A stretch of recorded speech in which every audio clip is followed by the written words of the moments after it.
یہ مجھے ایک ایسے شخص نے بات بتائی جس نے خود وہ خطاب سنا ہے۔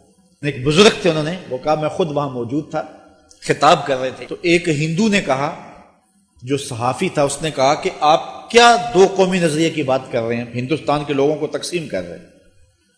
تو قائد اعظم بڑے زیرک تھے، انہوں نے کوئی جواب نہیں دیا۔ تھوڑی دیر کے بعد کہا مجھے پیاس لگی ہے، پانی دو۔ تو پانی پیش کیا گیا، ایک گھونٹ لیا اور اس ہندو صحافی کو جس نے سوال کیا تھا کہا کہ یہ پی لو۔ اس نے کہا میں پیوں ایک مسلے کا جوٹا؟ یہ وہ زمانہ تھا جب اسٹیشنوں کے اوپر الگ الگ برتن پڑے ہوئے ہوتے تھے ہندوؤں کے اور مسلمانوں کے۔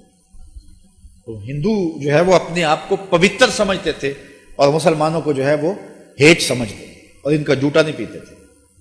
اور اگر مسلمان ان کے گھر میں چلا جاتا تو وہ گوبر لے کر کے گائے کا وہ وہاں پھیر دیتے تھے کہ یہ ہمارا جو ویڑا ہے، ہمارا جو آنگن ہے، یہ ناپاک ہو گیا۔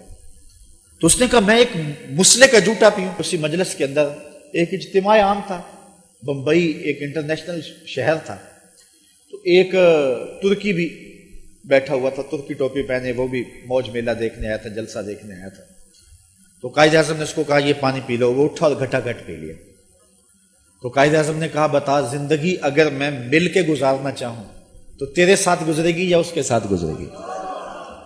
اس کا تو میرا دیس بھی ایک نہیں، اس کی اور میری بولی ایک نہیں، اس کا میرا لباس ایک نہیں، اس کی میری شناخت اور پہچان بھی نہیں ہے، لیکن صرف ایک رشتہ ہے، لا الہ الا اللہ کا۔